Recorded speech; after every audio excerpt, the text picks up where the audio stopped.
Good morning, Wrestling Inc. Welcome back to the Wrestling Inc. Daily. It is me, your managing editor of WrestlingInc.com, Nick Hausman, and I am joined here as I am every Wednesday to have a little fun, to celebrate Hump Day, to reflect on 24 hours of pro wrestling news. It's our good friend and comedian, Brian Wohl. Brian, welcome back to the Wrestling Inc. Daily. Hey, Nick, great to be back. Man. How about this? Nobody got fired today. Hey, knock on wood, Brian. Don't you jinx it here today. Don't you put that energy out into this world right now. The last 2 weeks, it's happened right before the show started. So today, it's kind of nice. Yeah, no. We're going to try to work on good energy today on the show. And we want you all to be a part of that good energy. So if you're watching us live, jump in the chat room. Thomas Dune here.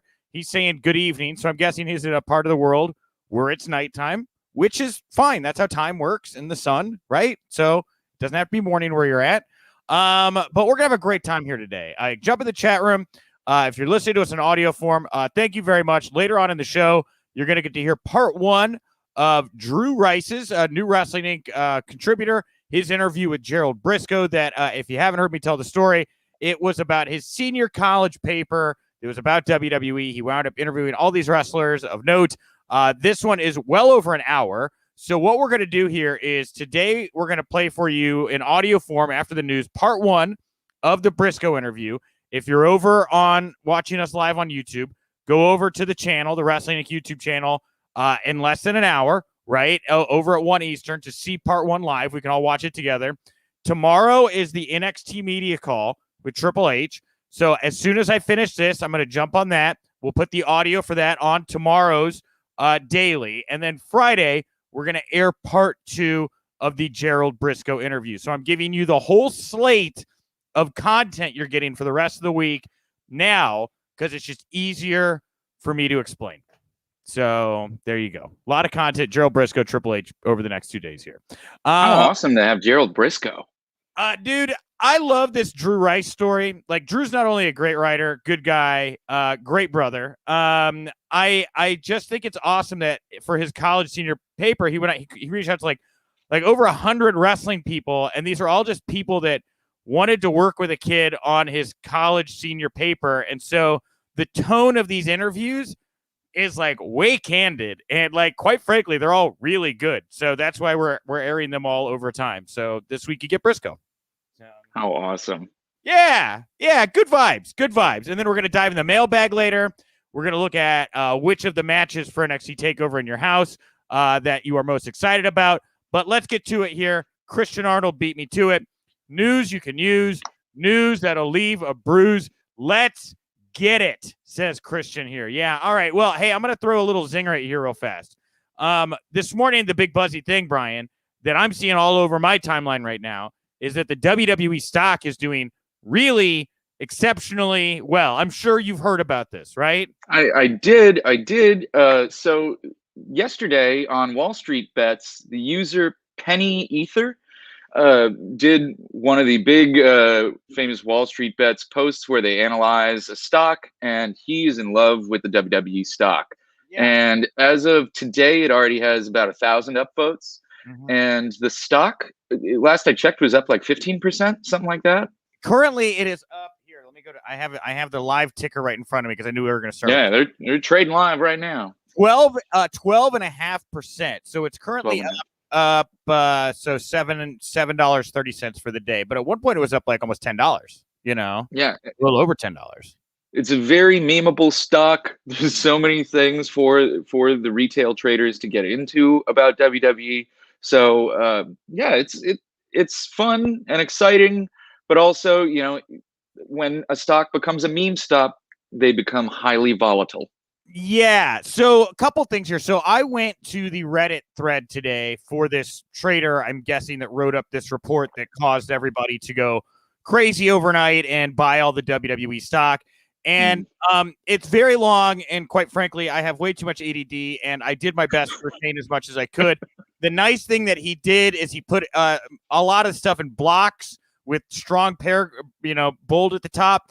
And for somebody like us that's like talking about the business regularly, I don't think that really anything caught me as surprising. But when you see it all put together for somebody who's an outsider that really hasn't been keeping up with WWE for the past year, when you're like, hey, this is a company that, through the pandemic stayed alert, lost on Livegate, but then increased their media, finances coming in. They're about to go back to live touring. There's a huge demand for it. And then you note some of the kind of the Peacock deals. And then, of course, the rumor that there could be a sale. Now, Liz, my girlfriend, way smarter about the crypto. She's into the crypto thing. And I asked her about the stonk. And she's not an expert, but she also thinks that if people think maybe there's a WWE sale on the horizon, that could be motivating a lot of the buying at the moment. I think it's a little bit of that. And also, they're looking for the next big thing. There's there's a decent amount of shorts taken out on WWE. There's people just betting against them for whatever reason. And whenever Wall Street Bets notices that a lot of people are betting against a company, then the Wall Street Bets community will usually swoop in, get behind that brand that they enjoy, such as GameStop, AMC, BlackBerry, things like that. And WWE is one of those brands that a lot of the Wall Street Bets community grew up watching and has affection for. So Wall Street is betting against Vince, but the people are betting on Vince. Is that what this boils down to? It's not all of Wall Street, but there's a decent amount of people taking a little bit of a short option on it. They think that it's overvalued, but the reality is that WWE is not overvalued. They have a lot of tangible assets and contracts that will last them. So anyone that is underestimating them is making a mistake. So what does it mean if the WWE stock becomes volatile? Because it's had highs and lows, and it's usually dictated by the quarterly report most of the time. What does it mean when the stock becomes volatile in a situation like this? Gosh, I can't. I don't know what it would be like for someone like WWE, who is so publicly facing, and they have multiple shows every single week that they're producing, right? Where their brand value goes up and down. It's very different than what we would see from GameStop, AMC. Right, I hate to get you off, but that's the thing, is like those were companies that were like brick and mortar, or a pandemic hit and all the theaters were going to go away. And rather than letting Wall Street buzzards come in and pick the corpse of these companies, people stepped in, put their money on the line, fought back against the shorting, and kind of in like a couple cases with AMC, like kind of saved the companies, right? Yeah, and they really did. And if you look at WWE's stock value before the pandemic hit, it was, I believe, in the 70s, something like that, and now it's trading at like 55, in the 50s. Well, now so it's in the 60s today. So. It's in the 60s. Okay. So I think a lot of the Wall Street Bets people are looking at this and saying, well, it'll probably go back up to the 70s at some point, because that's what it was worth pre-pandemic. And it may even go higher because, there is a demand for live entertainment. There is a demand to get out there and see this type of product, even though, WWE has been holding back on a lot of stories. I'm sure we're going to talk about that a little bit today. Yeah. But we want to see wrestling. And so I think the stock is undervalued right now. Wall Street Bets they're onto something. Yeah, this just seems logical to me. Like, I saw it all laid out and I was like, yeah, if you've got $65 a share and you want to, make an investment, I would, and I'm, again, not Jim Cramer here, I'm not saying buy or anything, but it is interesting when I see what's going on here and I read it as just somebody who covers the business. I'm like, yeah, it looks like WWE is poised to be making more money. They're going to go back on the road at a time when people are clamoring for live entertainment, and they've been able to keep their bottom line steady. If not, they've stayed in the black. They've been making, more money here during the pandemic. They've been making tremendous amounts of money and cutting talent, cutting wasteful spending, eliminating redundancies. So like for an investor, it's very attractive. Yeah. All right. Well, let's talk about the business here of professional wrestling. So, a little more than a week after appearing at AEW's Double or Nothing, Lio Rush is calling it quits. This was by and far the biggest news on the site of the past 24 hours. Lio took to Twitter last night to announce his retirement, thanking AEW and New Japan, where he is currently still signed. On Rush's Instagram page, he elaborated on the reasons for retiring in a very lengthy statement. He revealed he suffered an injury, which he initially thought was not to be too serious, only for it to start affecting his everyday life. Rush also revealed he had suffered the injury at Double or Nothing, where he was the Joker entrant for the Casino Battle Royal, and he closed his statement by saying he would fulfill his contractual obligations with New Japan before officially retiring, and also posted an x-ray of his injury. I'm not going to read all of this here, but Greg Hamilton made some snide comment here on Twitter about Rush retiring and then had to delete it, and we don't know if it was maybe Jack and Coke in hand or he really didn't like Rush or whatever, but that was also big news. So that aside, if Rush is genuinely stepping to the aside, and I know he said this before, but I feel like he was at a different place than he is now. Before he was leaving a situation where he seemed very genuinely jaded by what had happened with WWE. He came back to do that match with Joey Janela at GCW. I believe it was Homecoming, and, was given the mic, really got a spark again, went on to do some things that he wanted to do at a period where there was really not a whole lot of opportunity in wrestling, managed to make it onto AEW TV. He's got injured. Look, this guy's reality TV show bona fide at this point. He's got a music career. He's got a family. If he sees this as the end of his run, I'm really happy he got to do it on his terms and go out in a way where he could kind of let that energy loose and not walk away, like he felt like he had more on the table that he could have done, Oh yeah. It's always great when someone can end their career on their own terms. But, selfishly as a fan, I want to see Lio wrestle again. So I hope he gets well. I hope he changes his mind. I would love to see him. I'm an LA local, so he was great in PWG. I'd love to see him back there. Yeah. So we'll see. But, you always want to root for somebody to be with their family and feel good about themselves. And I hope Leo's feeling good. Yeah, and I bet he goes into the hip-hop direction. Like, he really seemed to be mining that hard before he decided to come back to wrestling for the past year or so. That was all he wanted to talk about. That's all his press releases were about, his latest singles and things like that. Yeah. But man, that guy defies physics. He defies physics. And the things he was able to do were just so tremendous to watch in the ring. It's like watching, Neo from the Matrix move around. Yeah, and, kind of lastly here on the Lio Rush thing, man, how special are these New Japan matches going to be, when he comes and he finishes out his commitments to them, knowing this is like the end of it. Like, you get to do a countdown clock on Lio Rush matches. I mean, these people are set to really do well with Lio Rush here now that everybody knows it's coming to an end. Man, I hope he has fun with this. I'm looking forward to watching him wrestle, and I hope this isn't really the end, but oh well, Yeah, and I reached out to I'd heard that he had I'd see some announcements on Twitter about different various indies that he had commitments to that he's not going to be able to do now. And I'm so bummed because in July or next month, he was supposed to come to Chicago here, and I was going to get to call him versus Brian Cage. And yeah, that was a match we had announced for Warrior Wrestling, and now that is off the table.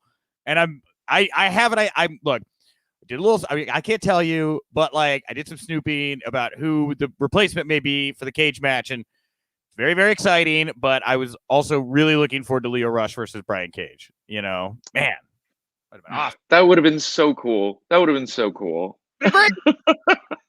Let's look at some highlights coming out of NXT last night. So last night's Takeover in Your House Go Home edition of NXT saw WWE Hall of Famer Ted DiBiase bring back the $1 million title. He announced that Cameron Grimes versus LA Knight at Takeover will be a ladder match for the title, which is going to hang above the ring. The winner is going to hold the title and carry on Ted's $1 million legacy. They did these promos throughout the night where they both got to show off their fancy lifestyles. What do you think, Brian? I'm excited to have another ladder match in NXT. NXT does amazing ladder matches. I love Cameron Grimes, and I'm really excited to see what LA Knight can do on the big stage in NXT.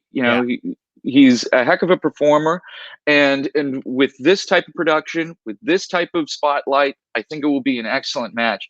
My only nitpick is I wish Ted DiBiase had some nicer suits. He doesn't look as expensive as I'd like him to look. Yeah, I also kind of get he's like Florida retiree Ted DiBiase now. Yeah, he looks like he might own a car dealership, but that's about as rich as he is. And it's not quite $1 million man. I'm just saying sometimes you're a little older, you like a baggier suit because maybe you're spending more time, not working out. I'll be polite about that, right? Enjoying yourself. Even if it's a baggier suit, let's get some sparkles for Christ's sakes. I need some sparkles, something flashy. Okay, sure. Well, hey, just to break it down, Brian, maybe they're pulling back on Ted because they want Cameron in LA to have that pop right now. Maybe they want DiBiase to look a little dumpy at the moment. I feel like it doesn't help. I feel like you want everybody to look as flashy as possible all the time for this angle. And like DiBiase is wearing very clean sneakers, but sneakers, come on. Hey, look, if you got a lot of money and you don't have to worry about anything anymore and you're retired, like wear sneakers. Wear Crocs. I don't really care. Yeah, exactly. Samantha here. He's 67 years old. Give the poor guy a break. Come on, man. Hey, man. Let me care about something dumb for once in a while. We've been talking about serious things for weeks. That's true. That's true. That is very true. I feel like Grimes would win this, but because it feels so obvious, I wonder if we don't get a swerve because LA Knight really feels like he needs something, and Cameron Grimes is just so established as a character. But when you get into when you decide we're going to go the $1 million man route with Cameron Grimes, I got to think the early stages of that would be like, well, what if we could get the $1 million title onto you?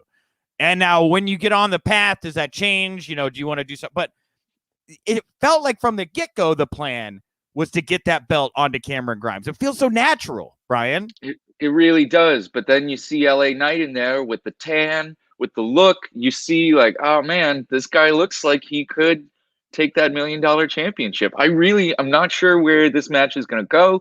And that's part of why I'm so excited about it. I agree wholeheartedly. I love that it is not obvious to me who's going to win this, but I'm with Dino here. $1 million Cam, right? I'm all day Cameron Grimes.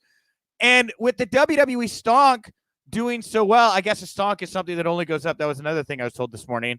Cameron Grimes poised to take full credit for the bounce in the WWE stock right now. I mean, there's a lot the character that he has tapped into here with that $1 million title. It almost makes too much sense, To me, it's the funniest option, but unfortunately, WWE doesn't always take that option. Yeah, I mean, like, I want Grimes to win it, but I kind of feel like Knight's gonna win it because they really have. I mean, he came in a lot of pomp and circumstance, but he hasn't really had a meaningful win yet. Not yet, no. Kind of lost in the North American title picture. So if he loses here, I don't really know where you go with an LA Knight. Obviously, Grimes wins. There's a lot of places you can go. $1 million champion Grimes. So great. Well, also last night we found out a big winners take all match has been announced for Sunday's NXT TakeOver in Your House. The 6-man match is going to see NXT Tag Team Champions MSK and NXT North American Champion Bronson Reed defend their titles against Legado del Fantasma. That's Escobar, Mendoza, and Wild. Escobar's going to be challenging for Reed's title, while Wild and Mendoza will be gunning for the tag team straps. It just seems a little early for MSK or Reed to be dropping these titles, but I appreciate the stipulation. Yeah, it's a little early, but man, all these guys can go. This is going to be a heck of a match. Yeah. I'm sorry. Go ahead. Yeah. NXT excels at multi-man matches, and I feel like they can always be chaotic, but NXT somehow is always able to manage the chaos and weather the storm, and it's going to be good. Yeah, I like all the talent involved in this bout for sure, and it'll be a great match. But not the thing I'm most looking forward to. I mean, honestly, and it's not here before we get, Shotzi's injured. She confirmed that on Twitter, which is very unfortunate. That explains why Ember's going after Raquel right now, and they've kind of moved away from the tag picture, I feel like. But I thought they did a great send-off for Raquel and Ember. Those two looked very vicious, and the melee at the end with Cross seemingly standing tall for a moment and Adam Cole coming in to knock him down really got me excited to see what these 5 guys are going to do this weekend at In Your House. It's going to be a tremendous match. I mean, Adam Cole in a multi-man match. best. He's so good. And we look at everyone in this match. You look at Pete Dunne. Oh my God. Killer Cross, Karrion Kross, excuse me. Still establishing himself as champion. Everyone's starting to understand what kind of star power this guy has. We're wondering, is he going to come out with the belt? And I feel like Cross is still going to walk away champion on this one. Man, so hard to pick winners and losers right now. But I have in the back of my head that a 5-way match is a perfect way to get the title off of Cross without taking anything away from him, right? Like O'Reilly can pin Cole, right? Or Pete Dunne can take out Gargano. There are ways in which this could end that do not affect Cross in any way. I mean, you handcuff him to the side of the building, throw him underneath a stack of chairs, freeze him with, liquid nitrogen, whatever, whatever. Just put it out there. T-1000. Yeah. It's a Han Solo treatment, where you're just like this. Because with Cross and Scarlett, and you look at what they just did on the main roster where they got rid of some names, right? Mm-hmm. I think Cross and Scarlett, the presentation, the refinement, hard to argue for that act, has not come to fruition, right? Like, they're already doing promos and vignettes on Raw and SmackDown. They already kind of fit in that space. I do wonder if this is a chance to get the title off of Cross in a way that, again, protects him, liquid hydrogen, and then set him and Scarlett up to go as they begin live touring to Raw or SmackDown and become an attraction for one of those bigger shows. Are there any plans for NXT to tour live again? I thought about that, man. We haven't heard anything. And I think they do Raw, SmackDown first, and then NXT comes behind them, would be my guess. It's like, that's the thing, is like, who are the main acts that are going to be carrying the brand over the next year as NXT tours, if they do again? Yeah. Finn Balor was the man when they started touring years ago.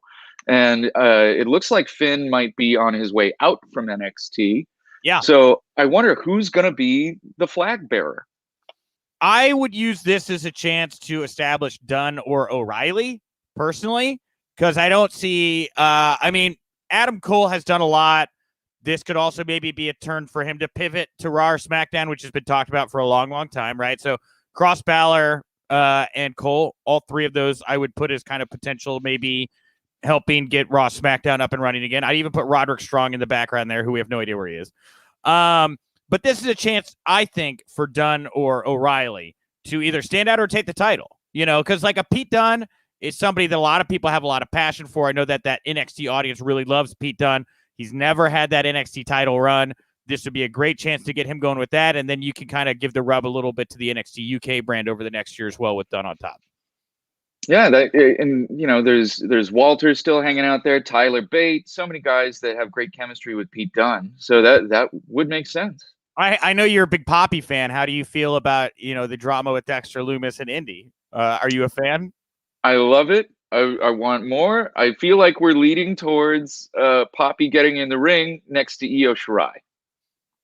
I 100% agree with that. I think we're going to see Poppy wrestle. I mean, I don't know when we built. Is it the SummerSlam takeover? That's not too far off, maybe. I think that's it. That's it. We'll see him in Vegas. Poppy got poppied in the face, right? Little pop, pop, pop, pop, pop. I got to tell you, when I first became a fan of Poppy, I never would have guessed that she would ever wrestle. But, oh man, she's gone through quite the transformation over the last 3 years. And I'm thrilled to see this go. I listened to the new album that she just dropped live on NXT last night. Are they good? It is hard. It is a hard album. Poppy is leaning very heavy into the metal. And it's very fun. It's very aggressive. And I'm excited to see her lean into this side of her personality. Well, Dino Garofalo here has like a Benifer type deal. Loomis and Poppy be lumpy. I love it. Lumpy. Don't hate it. Don't hate Lumpy. Also here, Joel Pearl, just to double back real quick. He's talking about the $1 million title here, but it's not a title that has to be put on the line. So it's LA Knight's game. It's a heel title. It's a heel's title but Grimes is a heel. And Mhm. this, in my mind, LA Knight is the baby face and Grimes is the heel, and that's why I think Grimes would be great with that title. I feel like all of our heels and baby faces across the board in WWE are going to take a shift in the next month as live crowds come back. Because how many of us are going to cheer Cameron Grimes when we see him live? You know, we love this guy. And how many of us are going to cheer Pete Dunne, who they've been kind of portraying as a heel? You know, there's a lot of people who have been portrayed as heels during the Thunderdome and Capitol Wrestling Center era. And I think that's going to shift. Yeah, I'm interested to see. The big one for me is Jackson Riker. Does the Jackson Riker babyface attempt? I mean, that's the test, man. Like everybody, like Roman. Look, I don't worry about Roman getting cheered. Maybe like briefly, like everybody, they're like, yeah, and then he's just gonna like take a knife to Dominic, right? And everybody's like, whoa, yeah. whoa, no, you're an asshole and psychotic, right? Yeah, I have no concerns about Roman Reigns whatsoever, but I do have concerns about some of these other guys. Yeah, I don't worry about Roman keeping his heat. Roman will figure it out. Roman and Paul are smart. But the Jackson Riker experiment, man, I don't know. I mean, they're doing a Raw in Chicago in the next 2 months, and like, do you just not put Jackson? I mean, I don't even think they bring him in for that show. I wouldn't. You only get to book Jackson Riker in markets where there's a chance he'll get cheered, and even then, I don't know that it's a guarantee. So I'm not Interesting strategy by WWE on some of these guys. Well, it sounds like it may be the end of an era for one of my favorite WWE properties. Entertainment Tonight Online caught up with the Hall of Famers, the Bella twins, Nikki and Brie, and they discussed their desire to end the reality show Total Bellas sooner than later. Now, it began its run in 2016. It has 6 seasons. Brie is now a mother of 4 to Birdie and a 10-month-old named Buddy. Of course, she's married to Daniel Bryan. Nikki and her fiance, Artem Chigvinzits. Sorry, Artem. Yeah, Artem. Artem are parents to a 10-month-old son, Mateo. Obviously, he's a Dancing with the Stars champion. Brie and Nikki both cited their families and their thought process on if they want to continue the show or not. And The Observer chiming in saying that sources from E said that there has not been a commitment yet to pick up the series for a 7th season. It was also noted that Daniel Bryan's decision on whether or not he's going to return to WWE is not predicated on the continuation of Total Bellas. Of course, WWE still produces. It has a production hand in Total Bellas. So that is interesting. But this whole situation, they're trying to play down that Daniel Bryan has nothing to do with this. But if Daniel Bryan is, and again, speculating, taking some time off, pulling back to go be a dad and have some privacy, I could see him and Brie being on the same page of that. And, I don't know. I think Nikki would, I don't know. In my mind, Nikki would fight to keep it going. Maybe just do it's Nikki, what is it? Total Nikki. Yeah, maybe there will be a new show. I feel like Total Bellas has been one of the best things that WWE has done in the last 10 years. They've brought in so many fans just for having this Total Bellas show, which is completely wrestling adjacent. It's not really an action focused or wrestling focused product, but it has drawn in so many new eyes to the company. And so if I were WWE and if I were E, I'd do everything I can to try and get the Bellas to stay, or at least maybe Nikki. Yeah, that's the thing, is like I could see Brie and Daniel, because like even if you just watch the show, and you see just kind of a rough outline, in the guts of what their real relationship is. But from the outside, Daniel and Brie seem the much more low key of the two. And, Nikki is much more outgoing. I know that she is very ambitious in this kind of stuff, but she's a mom now, right? Mm-hmm. I don't know her and Artem. It says fiance here, maybe planning a wedding. I don't know. You spend enough time on TV, you get burned out eventually. The Kardashians even hit a stopping point, Of course. And there's always potential for them to do something else. Artem is so popular on Dancing with the Stars. Nikki has her fan base. There's so many different things they can do with their brands. It's up to them. and they're in a great, powerful position right now. Maybe this is a negotiation tactic. And I'll say this, I agree with Samantha here. Well, first, Daniel's never fond of being on camera, but the Bellas can make cameos on Total Divas. And, look, both of these brands have kind of lost some momentum in the past seasons. Maybe letting Total Bellas go away and bringing a Nikki and Brie back into the Total Divas universe is not a bad idea. I mean, maybe you take these two parts to create something more whole again that is a little bit more rounded out. I think that's a really good idea. I think that's a good observation, Samantha. So, anyway. All right. Lastly here, Aleister Black's first post-WWE appearance has been announced for the big event.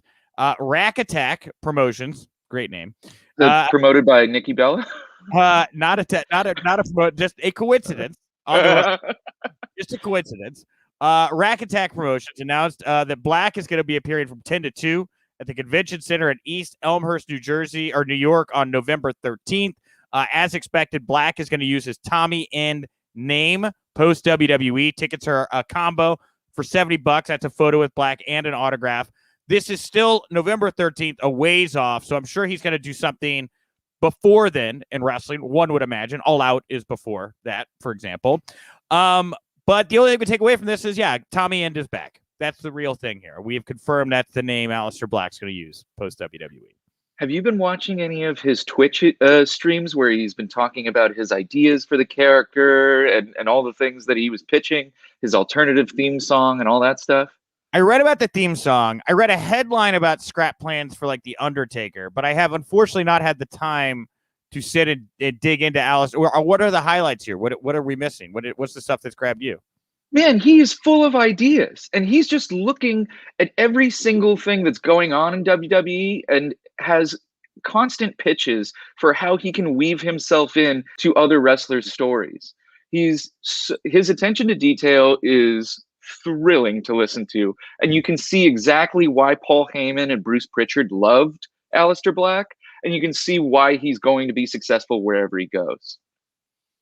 All right. Well, that's a great segue into our mailbag. Welcome to the end of the show, everybody. Thank you so much for tuning in today. It was great talking Stonks and Lio Rush and everything else with you all. And hey, thank you, Drew, for letting us release your Gerald Briscoe interview. Again, if you just were listening in audio form, you just heard part 1. If you were watching us live in video form, I'm going to jump off and get it uploaded to YouTube. The render took a little longer than usual this morning because it's such a big file, but you will still be able to watch the premiere of that portion today at 1 o'clock Eastern, and then tomorrow we'll be back with a Triple H media call, and then Friday we'll do part 2 of Gerald Briscoe. So thank you, everybody. All right, let's get to the mailbag here at WInc Daily, WINC Daily, DAILY. Thank you, by the way, for all of the people that are starting to follow the account. I don't know if it's because we're getting more exposure doing the video or the podcast is doing well or whatever it may be, but thank you, everybody, for following us, voting in the polls, spreading when new content comes out. It all really helps. It's wonderful to see. So thank you. Today's poll question: which NXT takeover in your house match are you most looking forward to? Is it the 5-way for the title, the North American Tag Title 6-man, the Cameron Grimes versus LA Knight ladder match for the $1 Million Championship, or is it something else? Brian, what did you vote for?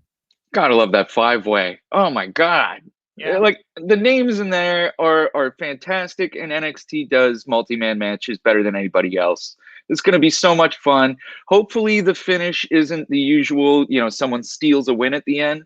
I'd like to see something a little bit more definitive, as clean as it could be. It's hard to have anything clean in a 5-way, but I want to see a real winner emerge instead of just a thievery. Yeah, well, I don't know that you'll get that. But you're right. We'll see. But I think there's a decent chance the title will change hands here. I went with Grimes and Knight just because Cameron Grimes has been my favorite thing on TV for so long, and you hit the nail on the head earlier when you were like, I like this match because I don't know who's going to win. And the same can be said for the 5-way, but because it's just two people, and I see the benefit for both, I do have like some investment in this one. I'm just kind of just in my own way on the hook for this one. So I went with that one. How much fun is this show going to be? I'm excited. I liked last year's In Your House. And I think there's a lot of things to look forward to for this Sunday. Yeah, absolutely, everybody. I have to jump over and finish this render here for this video so that I can get it to you all out on time today. So we are going to forego the feedback here at the end, which I apologize for, but we'll be back tomorrow. I'll be talking with, on Thursdays, it is now, who is on my Thursdays now? It's Polio Del Mar. Paul Pratt will be, sorry, I got so many things going on here. How could I forget? Paul Pratt, Polio Del Mar will be here tomorrow talking the news of the past 24 hours with me. And again, the Triple H media call will be here tomorrow as well. Follow Wrestling Inc. on all your favorite social media channels. And check out the Wrestling Inc. podcast Monday, Tuesday, Wednesdays, Fridays, and weekends after pay-per-views here on all of our social media channels and on that RSS feed for the Wrestling Inc. podcast as well. Brian, what do you want to plug, promote, put over here to wrap up the show today? Oh, feel free to follow me on all social media platforms. You can check out my podcast, My Favorite Friendship, where me and my best friend Mark Muzensky try to learn how to become better friends and be better at making friends. Oh, man, yeah, I need to binge. I need to binge your show, Brian. I need to be thinking about friendship more as I'm getting out and like seeing people again. You know, yeah. I feel like I've lost that edge when it comes to like knowing how to interact with people, Brian. I'm just so alone all the time without everybody. I have Liz, I guess, and my dog. But anyway, all right. I'm Nick _Hausman. The latest episode of Pro Wrestling for Life drops tomorrow morning. Sean Waldman, me. We have Jimmy Corderas.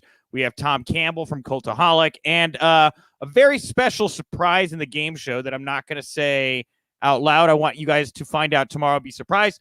But if you subscribe to the Patreon, we're going to have the ad-free version of the audio and video version up very shortly this afternoon. So you can go enjoy that there. And we also have a watch-along that Sean and I did yesterday on the Patreon where me and Sean watch back Six versus Eddie Guerrero in a ladder match, coincidentally, from WCW, sold out 1997, when WCW was filming things with a fisheye lens that I think they stole from Oasis. So anyway, thank you all so much for tuning in. I'll talk to you tomorrow. And remember, if you winked, you didn't miss it.